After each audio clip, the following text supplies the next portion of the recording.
Hello, Satnam, Namaste, welcome to my channel. My name is Carly. This is Water Within Astrology, and I'm here to talk to you about the full moon in Aries that we are having tomorrow, October 17th, Thursday at 7:26 a.m. Eastern Time. And this is a super moon. This is known as the hunter's moon or the blood moon as well. So this is actually going to be the closest moon that we have for the whole year, so maybe make sure and see it either tonight or in the morning when it's at its peak. And they call it the hunter's moon and the blood moon, which I feel is pretty obvious why those two are related, but because we just had our harvest moon at the last full moon, and we are now seeing in the old days that the harvest time is over and it's time to begin the hunt, or also known as the wild hunt in pagan mythology or pagan tradition.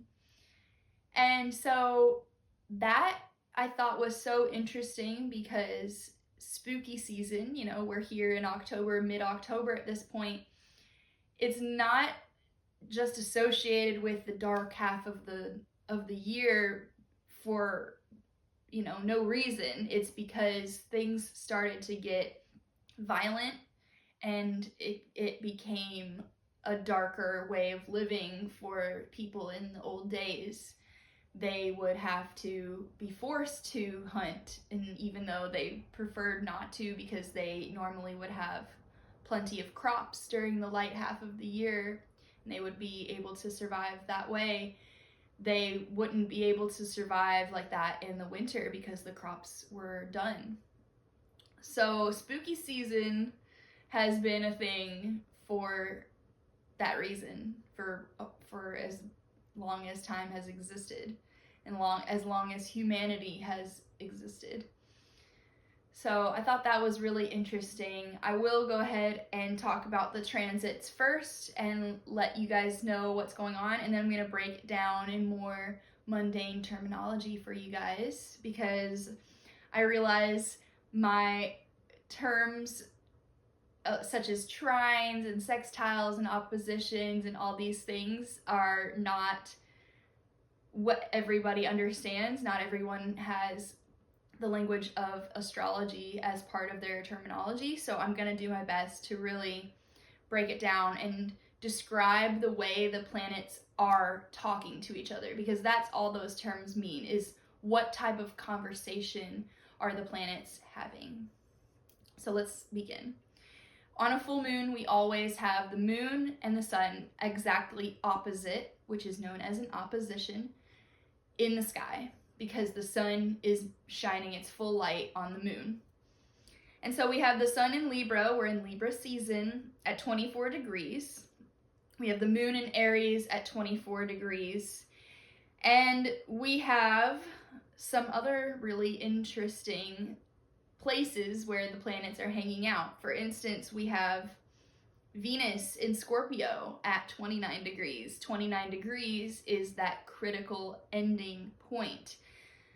We have, of course, Pluto in Capricorn at 29 degrees, which I have talked about extensively, but I will continue to talk about that here because this is the last full moon.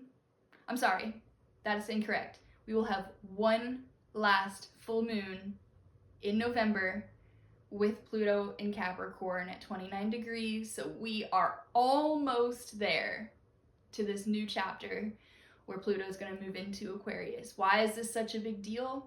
Because Pluto doesn't move very fast. It takes 15-20 years for it to move just through one sign. So like I said, I will get into that soon. Let's talk about the ruler of this full moon. Aries is ruled by Mars, and Mars is in Cancer, which is known as its fall. It doesn't really like to be in Cancer. Mars is a fiery, passionate, go-getting, action-oriented sign. It's also known as the warrior god. And Cancer is quite literally the opposite. It is known as the baby and the mother archetype. That's the shadow and that's the light, or the higher spiritual perspective, the potential, the highest potential of that sign.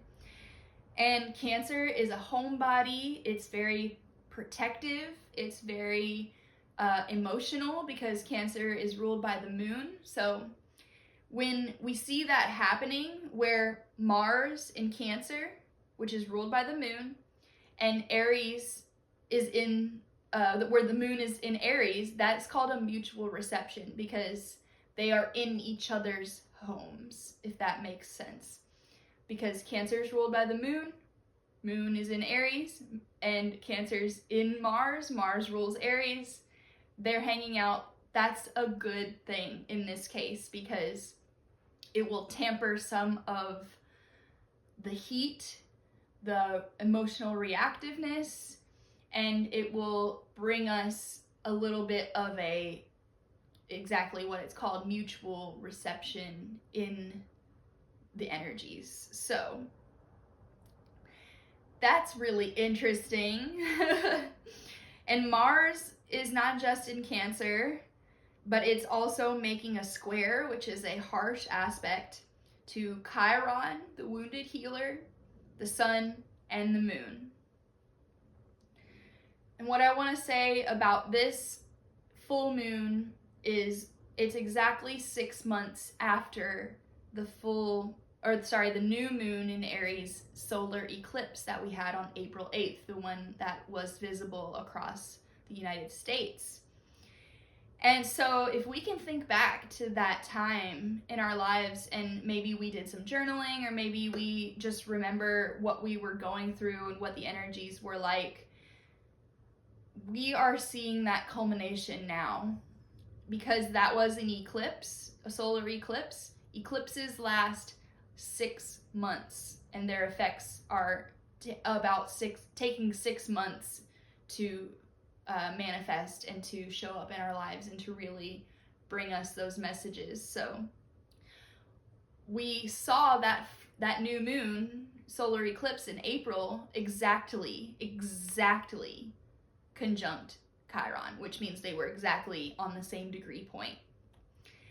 And that could have been a healing crisis for us. It could have brought up what we have as wounding from our childhood, because Aries is the first sign of the zodiac. So it's associated with this early time of our lives. It's associated with a time of immaturity, a time of beginnings, a time of literally the soul just came down and into the body and is like, who am I? Who am I? I have a body. What is this? It's very, very immature, not in a bad way necessarily, but it has not gotten any experience through the rest of the zodiac, because the zodiac is a representation of the soul's journey that it makes in a lifetime. So when we work with the zodiac, we're actually working with the metaphors of the symbology and the archetypes, as if the soul is moving through each of the lessons and each of the themes that the signs hold for us. So we're starting something new here. Aries is the first sign, but a full moon is a culmination point. So really, whatever started back in April, that was the beginning for us. And it's not only a full moon that is associated with that Aries new moon, it's also the full moon associated with the Libra new moon that we just had earlier in October 2nd. So we can look at both of those times and we can see what now is coming to a close, what is coming to a culmination point, and what is being illuminated, right? The full moon is fully lit up, and it's illuminating these themes for us. And of course, if you look back at my video about the Libra new moon, we talked about how Libra is associated with relationships, and it is on the south node right now. So it's asking us to look at what we need to let go of in our patterning around relationships and around our way of relating to others. It's asking us to let go of codependency. It's asking us to let go of people pleasing, around not being non-confrontational, around being indecisive. Because Libra is the scales, it's always weighing the options, and it can get so caught up in that it never makes a decision. So we're seeing that now, and the Aries themes, of course, are calling us into a deeper understanding of self. Aries is the self, and it is the I am, and it's asking us, especially with it being on the north node right now, it's asking us to bring more understanding of ourselves in, more courage, because Aries is associated with courage. It's absolutely fearless, and it's absolutely okay with being a beginner. We have had to really lean into that in this year with the nodes here on Aries and Libra. We're being asked to let go of our need to be good at something as soon as we start it. Since when does anyone just become amazing at something the first time they try something? That's not how things work. And I think that's a conditioning pattern, a deep belief system that we in society have a lot of shame around, and we don't want to reveal when we mess up. We don't want to reveal the fact that we might not know exactly how to do things yet. I've been doing that with this channel, actually, and it's given me so much empowerment around, okay, I'm just starting. I will get better, and I will continue to learn, and I'll allow myself grace around being a beginner in things that I just started doing. So let's all do that for ourselves. And a few more of the themes that I want to bring up around Aries is that it's a little more associated with short term, because Aries is Mars is a fast moving planet, and it's a little bit more impulsive. It can be a little bit quick to anger. It can be like, I'm gonna just draw the sword without thinking it through, and maybe that benefits in the short term, but not in the long term. Aries is not thinking before it acts in some cases, not always. And so we need to really keep our emotional reactivity in check right now, because with the ruler of this full moon being Mars is in Cancer. Cancer is emotional as hell. It's petty. Cancer can be very petty and get caught up in stuff that maybe really doesn't matter, and get offended and take offense, and like I said, turn into the baby where it's like, well, man, I'm just gonna go pout over here then, or I'm just gonna like throw a tantrum, or like just react emotionally and then later be like, sorry, I know that wasn't really, so we are looking at that, and if we know to keep that in check, we're gonna have that in our back pocket when we come into contact with confrontation, because Aries is not afraid of confrontation like Libra is. It is, let's meet the confrontation head on and let's win. Aries likes to win. It likes to be first, right? It's the first sign. It likes to be the winner, and it can sometimes bulldoze over whoever it needs to win. And so that's another part where we need to lean into the Mars and Cancer part, where we're being a little bit more nurturing, because Cancer is also really nurturing. Cancer is also really associated with compassion, with the mother archetype being that higher perspective. It is maybe the mother bear with Mars and Cancer. It's It's don't you dare go after my cubs. Don't you dare come and attack my home. Don't you dare attack the things that I love. I'm going to be a fierce protector with Mars in Cancer. So we can take that perspective and let our emotional reactions be something that actually benefits us, because our emotions are valuable. I'm not saying cut your emotions out. I'm not saying don't be emotional. I'm saying let's channel our emotions in the right way. Let's not have a misdirected anger where we're just lashing out and we're just fighting for the sake of fighting, or creating problems out of nothing, something that's actually really petty and doesn't matter that much.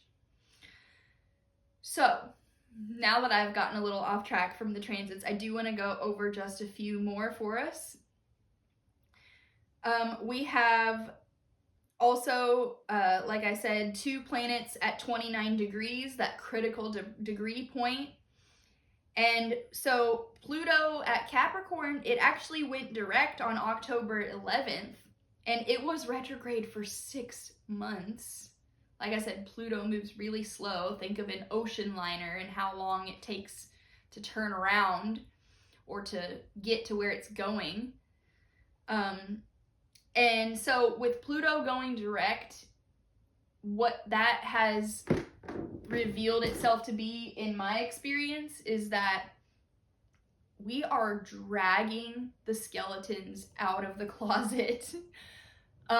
Pluto rules the underworld. It rules the unseen, the mysterious, the taboo. It's talking about the things that make you uncomfortable. It's going into those shadow realms of our own psyche, because our psyche is also something that's unseen, and we still know it exists. Just because things are not seen does not mean they don't exist. Just because there are things that make us uncomfortable doesn't mean we can just ignore and pretend they don't exist. Sorry, not sorry. And Pluto is, in myth, not very nice about how it goes about bringing these things to our awareness, right? In the myth of Persephone, Pluto literally kidnaps her, drags her down to the underworld, and makes her his wife. Steals her from her mother, first of all, Demeter, or also known as Ceres, or Ceres, and she's the goddess of the harvest. This is the story of the turning of the seasons. When Pluto steals Persephone away from her mother, Demeter, Demeter is so devastated. She literally creates winter. She makes the earth barren of all life. And the whole reason why we have spring is because there was a compromise made where Pluto agreed to allow Persephone to come back to her mother in the springtime, and so that there would be spring. So all of that to say that Pluto's lessons at this critical degree point might not be showing up with a box of roses or a box of chocolates and roses. Pluto is calling for a death. Pluto requires us to allow the parts of us that we no longer need to die in order to be reborn. And this death process, just like the earth, just like we're seeing it all around us, can really be beautiful. And that's so beautiful that the seasons show us that death can really just be beautiful. It's so cliche, but it's so true. As without, so within. So let's move on. Chiron, like I said, was exactly conjunct the last Aries new moon that we had, which just happened to be a powerful solar eclipse that was visible across the United States. And we saw that the point where those two eclipses that we had, the Libra eclipse and the Aries eclipse that happened earlier in the year, they crossed at a certain point because one went across this way, one went across this way in the United States. And at that point where they crossed was right in Texas, right? And we might have remembered that there was a big music festival that happened there. And what happened at that music festival? It got canceled from flooding. And of course, we know that now we have seen lots of flooding happening, especially since our Pisces eclipse that we had just a few weeks ago, less than a month ago. Or, yes, it would have been exactly a month ago, actually, because that was the last full moon that we had, which was also an eclipse. And so we are holding those people who have experienced the flooding in our hearts, and we are maybe having a lot of information come out that's making us feel angry, as in like information that the government isn't helping us as much as they maybe should be, or maybe even sabotaging in some ways. There's lots and lots of information, so we all need to be really discerning about what we take for truth and what we don't. We need to listen to the people who are living these experiences and having those firsthand experiences, and we need to remember that even in times where the people that have claimed to be our protectors and providers, when they haven't shown up for us, we have to show up for ourselves and we have to show up for each other. So that is ultimately the biggest message of Pluto in Aquarius. Let's move the power away from a top-down structure where there's some people at the top of the mountain, some people at the bottom, because Aries is a goat, half goat, and it can climb to the top of the mountain and sometimes get stuck there and get greedy and say enough is never enough. And it can be afraid to come back down because it doesn't want to lose its legacy that it's built by being at the top. And instead of that, because we're seeing that on November 20th, we will finally have Pluto moving into Aquarius for the next 20 years, we will see that power moving away from a top-down structure, literally a pyramid scheme, if you think of a mountaintop in that way. And we're going to see the power return to the people and the power moving into a grassroots more of a structure, because Aquarius is associated with the community. And Aquarius brings us such a beautiful gift. It gives us this ability to travel outwards, to zoom out farther than any other sign, literally take a perspective from space and to see, maybe from space we'll all be able to see, wow, we're just one planet. Aquarius isn't just associated with community, it's associated with the collective consciousness. Because Aquarius is an air sign. Air deals with the mind, it deals with, like I just said, consciousness. It deals with being able to relate to others and how we communicate with each other. What we say, the air that's coming out of our mouths when we communicate with words. So maybe there's going to be a resurgence of healthy communication, because if you ask me, that's the problem with all of the world. We don't know how to deal with conflict.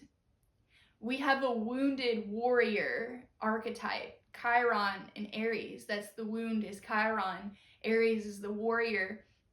And I'm sure everyone who's watching this has heard the term toxic masculine before. That's going to be very Aries, very Capricorn archetype associated. But what's so interesting about the Capricorn archetype, where do you think we get the term scapegoat from? And why do you think the devil is associated with the ram? Because Capricorn has kind of been this archetype that gets a really bad rap. It definitely is associated with the devil. But it's also, this is the plot twist. While yes, it can be greedy, it can be bulldozing, it can be associated with material gain, with I'm just going to create my legacy and everybody else can just, every man for themselves type deal. Capricorn is not just the goat, it's the sea goat. It is able to climb the mountaintop, and then its journey is to go down to the depths of the ocean as well, to bring everything back down to the people who are still on the ground floor, who are even down in the depths of despair. And Capricorn has that ability. It's one of the most interesting archetypes, and I've really, really enjoyed learning so much about it during this Pluto and Capricorn time. My teacher, who is training me to become an astrologer to get my certification, he did an amazing, incredible video that I'll post in the link below. His school is called Nightlight Astrology. He made an association with a Capricorn to Pan, the god that is half man, half beast. And so what does that mean even? Pan was this god that was the god of the goats, the lord of the goats, and he was definitely grabby. In his lore, he is so in love with one of the nymphs, I can't remember her name at this moment, that she's chased to the point where she's begging and pleading for the other mystical or goddesses to turn her into a reed so that she can get away from Pan, because he will not take no for an answer. And she's afraid for her life, so she literally gets turned into a reed. And so I'm sure maybe if you are familiar with any of this lore, Pan has a flute made of reeds, which was his lover that got away, or his prey that got away, rather, because he's half beast. He's half man, half beast. And so what Capricorn really is calling us to do is to look at the darker aspects of ourselves too. It doesn't just go down to the depths to bring it to everyone else. It asks us to go to the depths of ourself and to get in contact with that dark, dirty, wild, beastly part of ourselves, and to not demonize it. Okay, that's the scapegoat aspect right there. Because what has society done, or rather what has Christianity done with the devil? It has pointed the finger at the devil and used it as a scapegoat to pour all of its dirty, disgusting, embarrassing, just rejected parts of self and say that was the devil. It was him. It's his fault. Hold on now. Where's our responsibility, right? Because Capricorn is very responsible, or in its higher octave, it is gonna take full responsibility for its shit. Pardon my language. It is an earth sign. It's very responsible. It's here to move with the long term. It's very devoted. And if it's going to stay in integrity, which is another one of the Capricorn themes, it needs to take ownership of its shadow instead of using it as a scapegoat. Instead of us now, perhaps as a collective, pointing our fingers at the government and saying it's their fault, it's their fault, it's their fault. Well, yes, they have made really wrong decisions. Where can we as individuals, because Aquarius is an individual, it's our individual identity within the collective, where can we take individual responsibility for our part too? Not trying to victim blame or gaslight anybody. That's not what's happening here. We all have control over our own decisions and our own lives. We could point and blame and say, no, well, we didn't have a choice. The government forced us. We do have the power. We do have the choice. We make choices every single day. And the more that we can empower ourselves through that knowing and through that responsibility and through that empowered control over our emotions and over our decisions, we will start to take our power back more and more and create that new earth, that new age of Aquarius earth that we all have been hearing about, talking about, praying for, wishing for, envisioning, holding that frequency for. Or hopefully we are doing that.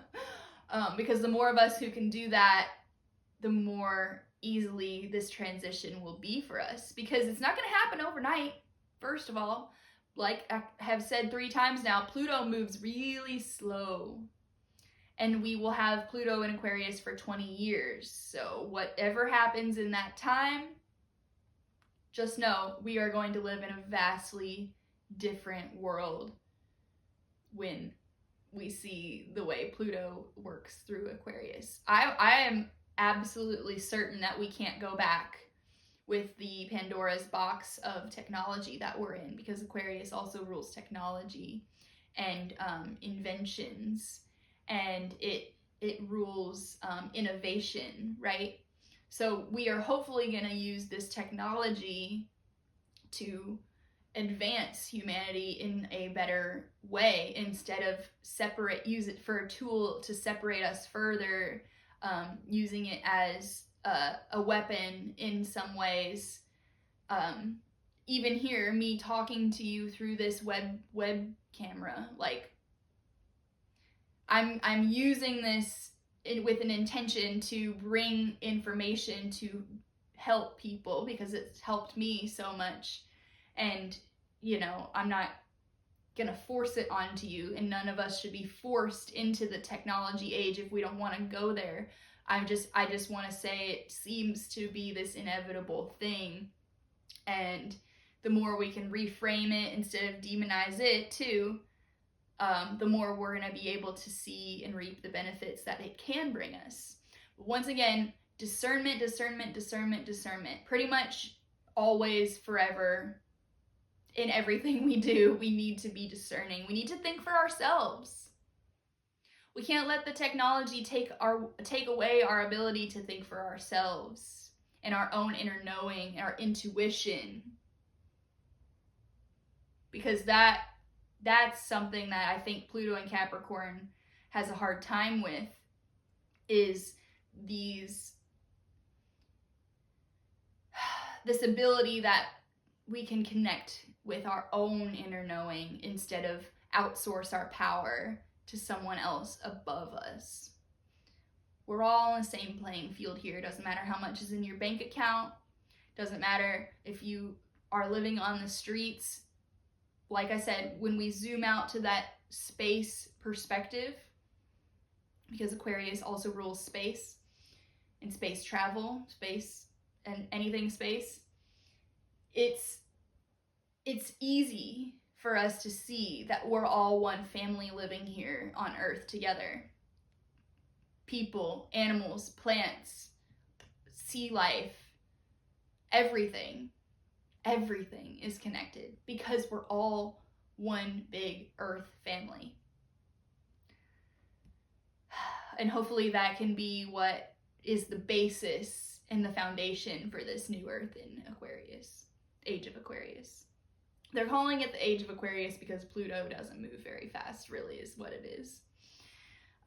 So anyways, back to the Pluto and Capricorn for just a little bit more, because like I said, it's asking us to connect with that wild part of us, that part where we might feel panicked, because fear is something that's associated with Capricorn. It's the darkest point of the year. It's the first day of Capricorn season is the winter solstice, the longest night of the year. And so it's the darkest sign, but it's also the top of the chart. It's the 10th house. It's the top of the mountain, right? So Pluto can be a little bit like Dr. Jekyll and Mr. Hyde, where it's got this suit and tie, it's got its briefcase, it's got its legacy that it, is being seen from the top of the mountain, perhaps wearing a mask that isn't quite authentic because that's what is culturally acceptable. And then when it goes down to the depths and it connects with that wild part, it can turn into the Mr. Hyde, where it can get really bad. It can get really out of control, and it can get terrifying, horrifying. It can be losing control so much that you kill someone, or you lose control in a way of like maybe you get too drunk and who knows what happened. I don't want to trigger anyone else in this, but like things happen when people get drunk and they lose control, or they, whatever. It doesn't have to be drunk. It's just like whenever you lose too much of your culturally cultivated version of yourself, you could lose something much more valuable when you let yourself go too far into the wild, because that's what maybe happens when people murder each other and they let their anger get the best of them, or whatever the case is. They lose it and maybe create heinous realities for themselves. Capricorn can be very nightmarish. So what the higher octave that we can take away from that is, let's tap into the wild parts of ourselves in order to stay connected to that essence, because that's very important. I love this book, The Women Who Run with Wolves, and it's all about the process of rewilding oneself, and it's really beneficial for men and women to read.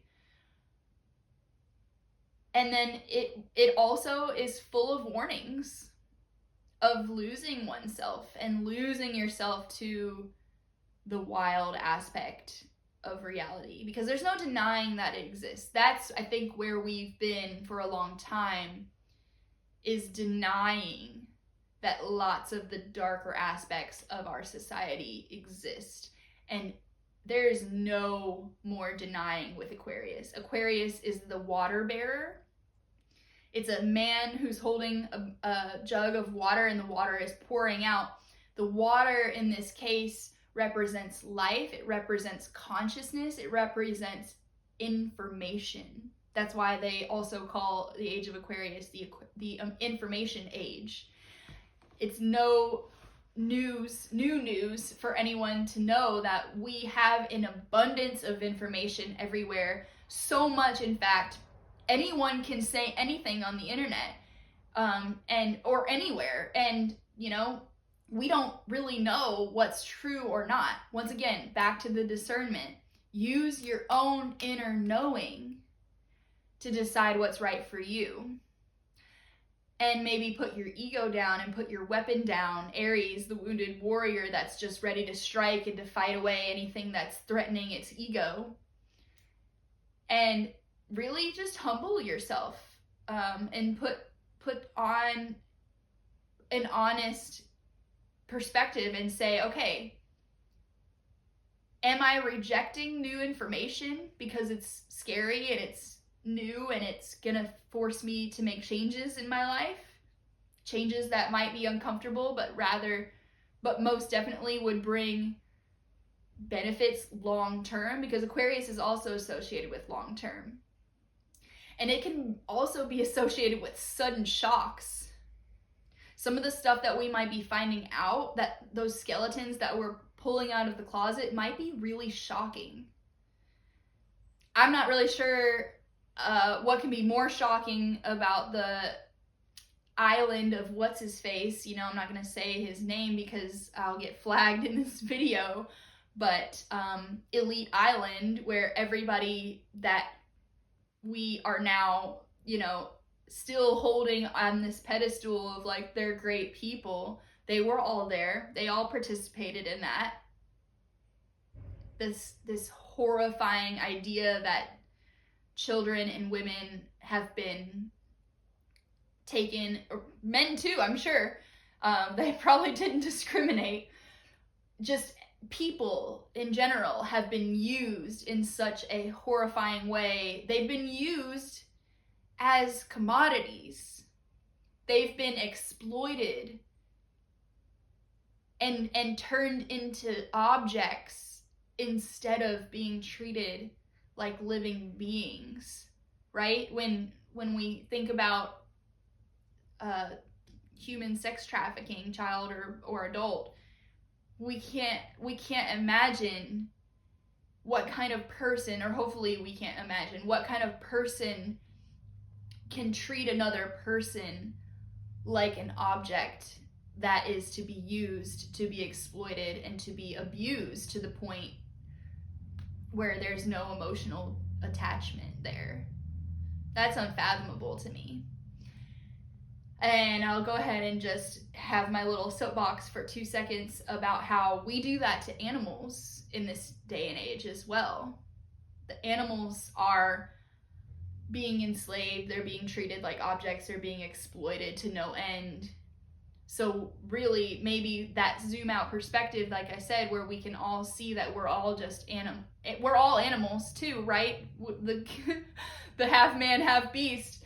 We're all just animals ourselves.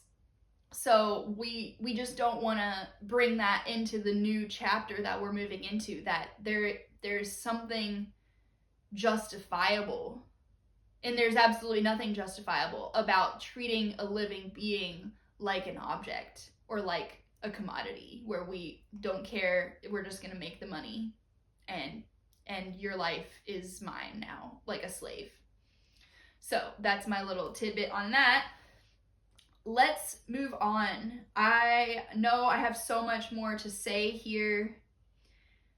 I looked at this chart and I was like, all right, I've got about 3 hours worth of information. How am I gonna condense this down? Let's talk about Venus in Scorpio at 29 degrees. Because that's a big deal. That's the other 29-degree point. Venus has been going to those depths in Scorpio, because Scorpio and Capricorn are similar in those ways, where they are able to go to those depths and be almost like a death doula for this age that is dying and these paradigms that are needing to die. So Venus in Scorpio is making a trine, which is a positive aspect to the Pluto in Capricorn. So we are really being assisted in a positive way to let these things die, to let ourselves look at the wild, untamed disgusting, dirty parts of ourselves so that we can do the shadow work, so that we can integrate and do the soul retrieval process that we need to go through in order to become whole again. Because when we fragment our soul and we reject parts of ourselves, we are not truly whole. That's where the word holy comes from. If we want to become holy beings, which I feel as a collective, that's such a huge thing for us, right? Christianity is all about, I want to be a holy being, or rather rejecting the holiness in ourselves and pointing at someone else, using Jesus as a scapegoat as well, and saying he's the holy one. Sorry, that was a little passive aggressive. We have the ability, is all I'm saying, to become holy in ourselves when we do this work and we reintegrate the shadow into the light, and we marry them together, and we accept and love those parts of ourselves, and we have compassion. Compassion is the healing balm that we can use in this situation, in any of our situations, for shadow work with ourselves and with others. That's the highest octave, and that's the highest path. Instead of taking out the sword, instead of emotionally reacting, instead of drawing first blood in order to protect ourselves, we can lean into the nurturing and the calm and the motherly aspect of the Cancer in Mars and Cancer. So later in the day, actually tomorrow, Venus will move into Sagittarius. So it's not just a full moon where it's completing in Aries and Libra, it's completing in the Capricorn realm, and it's completing in the Venus realm. And so when it moves into Sagittarius, that's actually the rebirth part. Scorpio can commonly be associated with this death and rebirth. It's more so the death part. Hate to break it to you. But the Sagittarius, the very next sign, it always moves in a cycle. It's the soul doesn't stop there. It doesn't last forever. Nothing lasts forever. But we move into Sagittarius after that, and we say, okay, now we are being reborn. Now we have a new sense of optimism, a new sense of direction. It's the Archer. We have a new focus. We have a new will to live. We have a new, explorer's ideal. We have maybe the drive to reach for deeper and higher truths. Even through what we've been through, we find a new higher truth after the death process. So there's hope, especially with that trine. That's a really, really wonderful supportive aspect there, helping us along. So yes, we do have that square, Mars and Cancer, squaring the moon, squaring the sun, and squaring Chiron. And that's not the only square that we have. We also have, it's called a grand square, where we have actually two oppositions happening simultaneously, which creates a square. And so the two oppositions that we have is Pluto is exactly opposite Mars. It will actually be exact on November 3rd. So there's your little prequel? Yeah, prequel to, or rather premonition for election season. We're going to have that exact opposition on November 3rd, just a few days before the election here in the US. And then we also, of course, like I've said in the beginning, the moon opposite Libra. So the only reason that that's a big deal is because it's two oppositions that exactly create a square. And that is in cardinal signs. All four cardinal signs in the zodiac are being involved here. So cardinal signs are initiators, right? Like I said, Aries is the first sign. It's a cardinal sign, and it initiates us. It's the beginning. all the cardinal signs mark the beginning of a season. That's why there's 4 of them. So we are beginning something new, and we are closing out what's old, and we're really actually coming to the end of this death process, where we might feel so done. We're just so done. To put it plain and simple, we are just so done with so much in our lives. And it's obvious by now, because Pluto in Capricorn's been working with us in this area of our charts for 15 years, since 2008. So if you need help finding where Pluto has been activating your chart, I am more than happy to help you with that. For me, because I am a Cancer rising, it's been in my 7th house of relationships.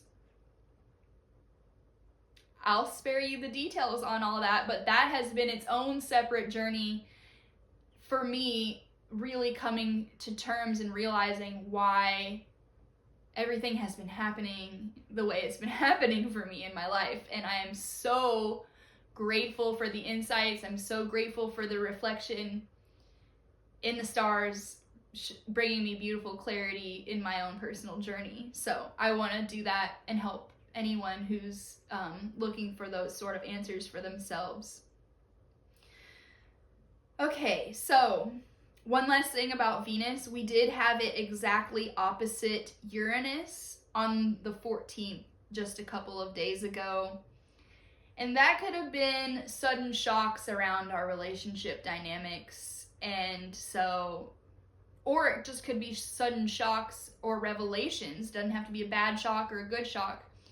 It could just be a bolt of electricity around things that we love, maybe the arts, maybe things that are home, like things that we love, because Venus is the goddess of love. So that's something that happened just a couple of days ago. And normally what happened for me, which is a broken foot,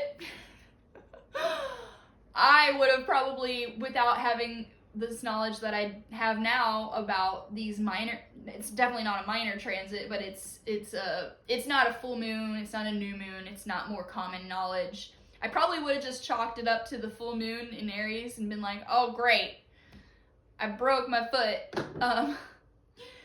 But the Venus opposite Uranus was probably exactly what happened there. I have now been grounded by the universe, and as much as, yes, there is a lot of setbacks that I'm experiencing, I'm actually super grateful that I'm seeing my gratitude practice level up through this experience, right? Because I'm being grateful for all the little things. I'm literally just grateful that I'm gonna heal one day, right? Like, I'm going to heal from this.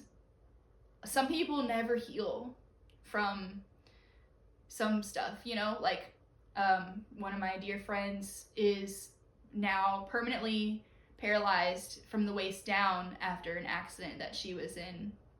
And I think of her, it makes me emotional. I think of her quite often, but really thinking of her now and thinking of how privileged I am to have an injury that will heal. And maybe we can all practice gratitude in this time where we're experiencing so much collective destruction and pain and horror and greed and just heinous human behavior.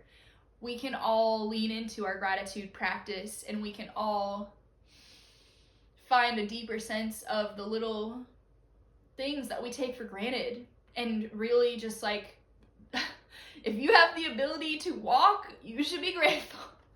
No, I'm not gonna be like that. But we can now just maybe use that to raise the collective frequency so that we're not all being pulled down into this like this like sinkhole of despair and darkness that is absolutely valid. I'm not saying turn a blind eye. I'm not saying that. I'm saying we can help raise the collective vibration of the planet by staying in our peace, by staying in gratitude. I'm not saying don't help people. I'm not saying don't go down there and say, yes, I'm here with you in the darkness. Because that's the difference between sympathy and empathy. That's some of Brene Brown's work, is pointing out the difference between sympathy and empathy. Sympathy sees someone down in a pit and stays at the edge of the top and looks down and says, you poor thing. You poor thing. Empathy says, all right, I'm coming down there and I'm going to get you out. Not in a savior complex way, or just maybe I'm going to come down there and I'm going to sit with you for a bit. I'm going to put myself in your shoes truly and authentically. And that can be so validating. That can be so validating. And I don't think many people really understand the difference between those two things. So, once again, let's move on. I just want to talk about the chart of the USA. Because did you know that countries have a chart also? And how interesting has it been for me to do just a mini deep dive into the chart for the USA?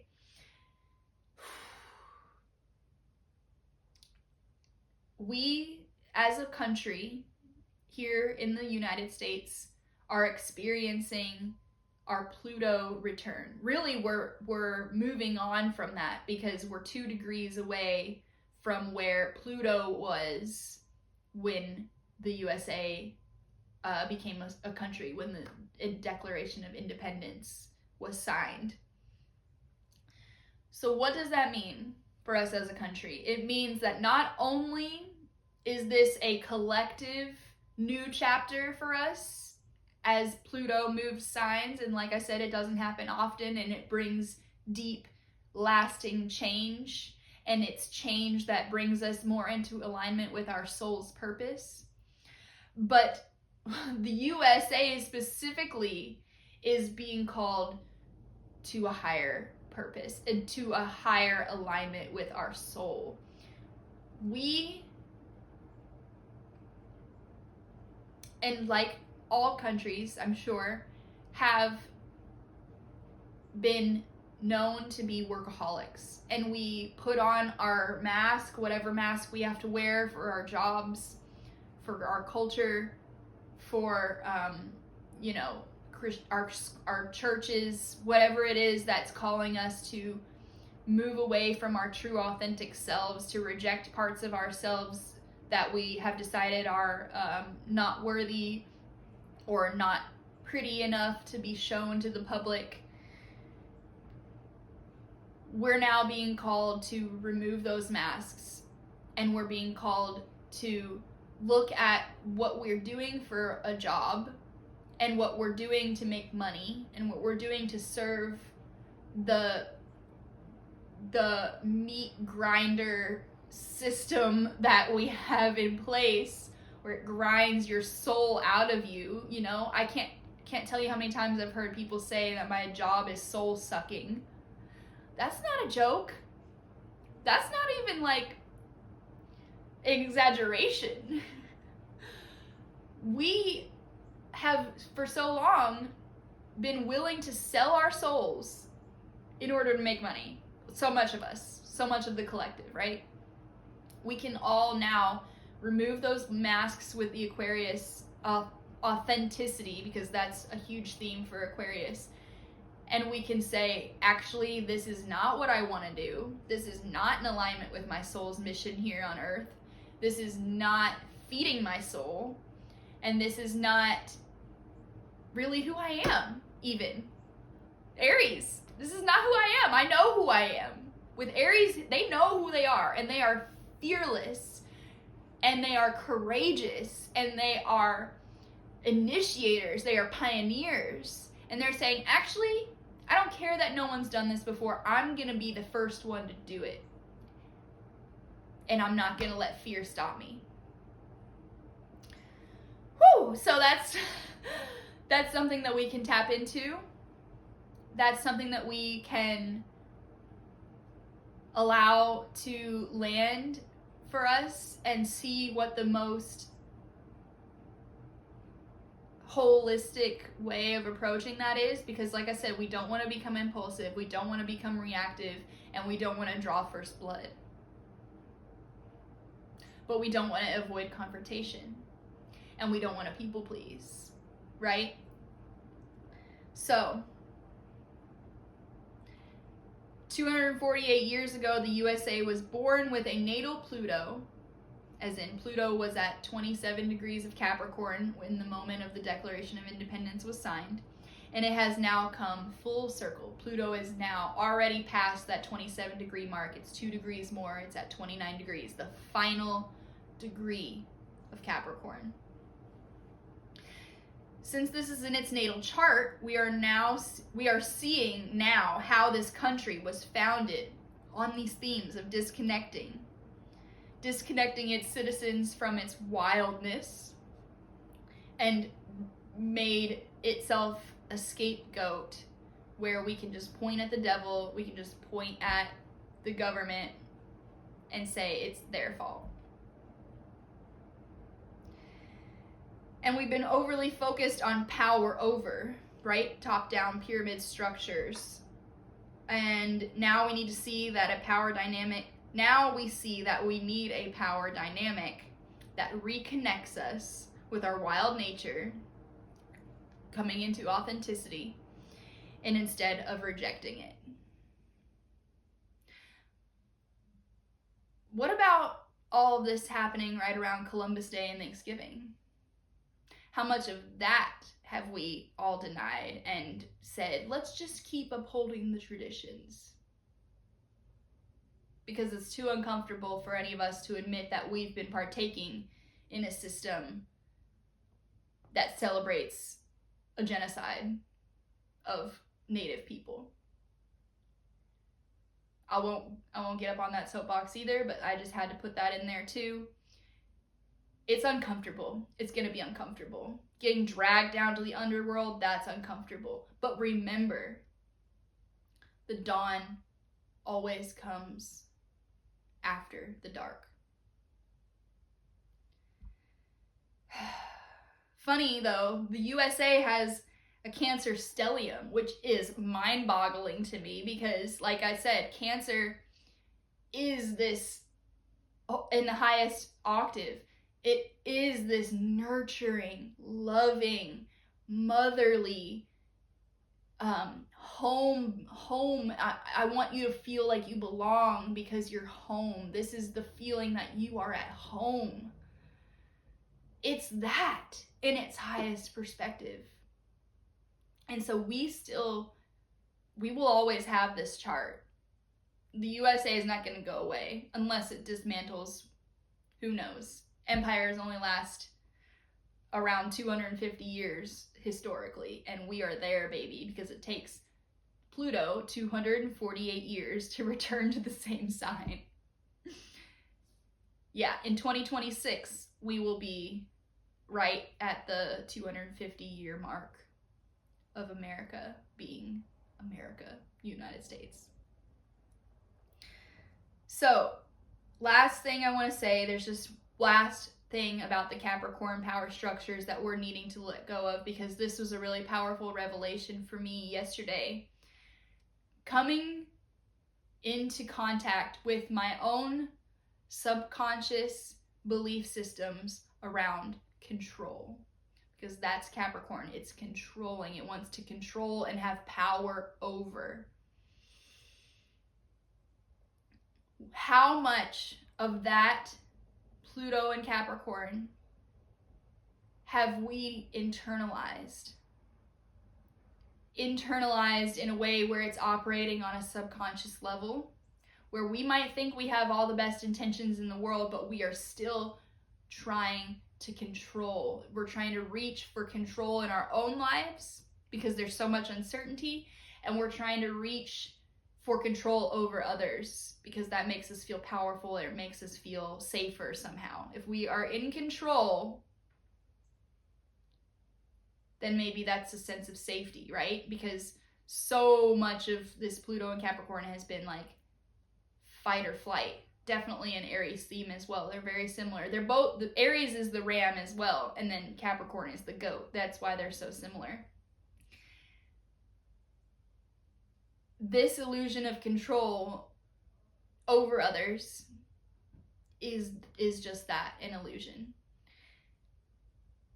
What we can control, however, is our own actions. We can control our own homes, right? We can clean, we can water the plants, we can make food for ourselves and our families. There is so much that is in our control. And we need to focus on those things and release our need to control others or to reach for certainty in quite uncertain times.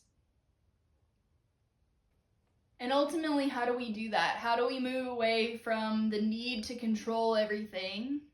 When we're in that state, we're actually just experiencing a lack of trust.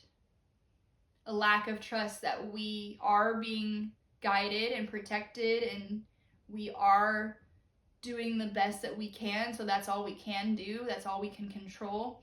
We can just trust that there is a higher plan, that there is a resolution coming. I'm not saying for us to become disempowered and just say, well, I can't control that, so isn't that the serenity prayer? Give me the strength to understand what's in my power, or whatever it says. Such a powerful prayer, so profound and so beautiful. Give me the strength to understand what I can control and release, whatever. I need to relook at that, but what that really is calling us to do is to trust and to have faith. And that's a huge Jupiter in retrograde moment, right? Because Jupiter in retrograde is saying, do you really have faith? Do you really trust? Do we? It's going to be uncomfortable. It's already uncomfortable. But it's necessary. And this is the work that we're doing together collectively. We're not doing this alone, even though it seems like that sometimes. So I'll leave us with this last quote. And this might seem a little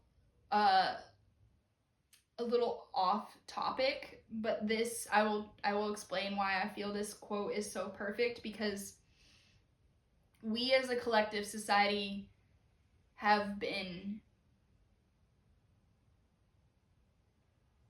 we've been through some shit at this point. On the world stage, on individual stages at this point, we've been through it.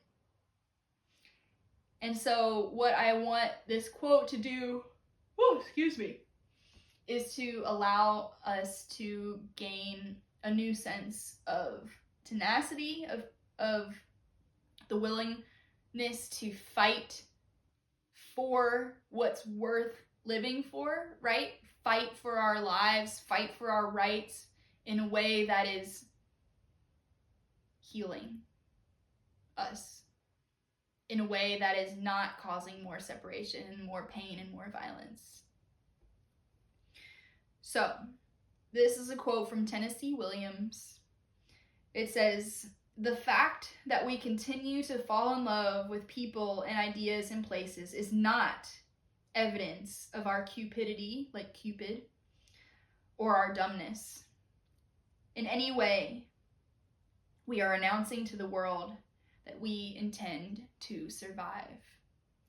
And I hope that through everything that we are experiencing we can still allow ourselves to trust enough to let ourselves fall in love, to let ourselves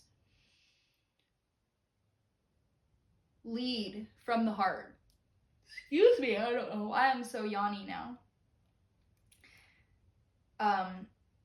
We want to be able to survive and thrive. So we are on this healing journey together. We are moving through these collective tense energies together. And I just want to thank you all for being part of my journey. If you felt this resonated with you, please share this video with someone you know. Please like and subscribe if you haven't already. And if you would like to book a reading with me, I will leave that link below. And I am not trying to use the guilt as part of it though, but because of this injury, I am not able to work my normal jobs, so my income is pretty much reliant on this right now. So if there's anyone you know that might want a reading or might want to learn just a little bit about their chart, it doesn't have to be the full reading. I am absolutely available. I'm not going anywhere for 4 to 6 weeks. So with that, I will end this video and I will thank you all once again. Sat Nam.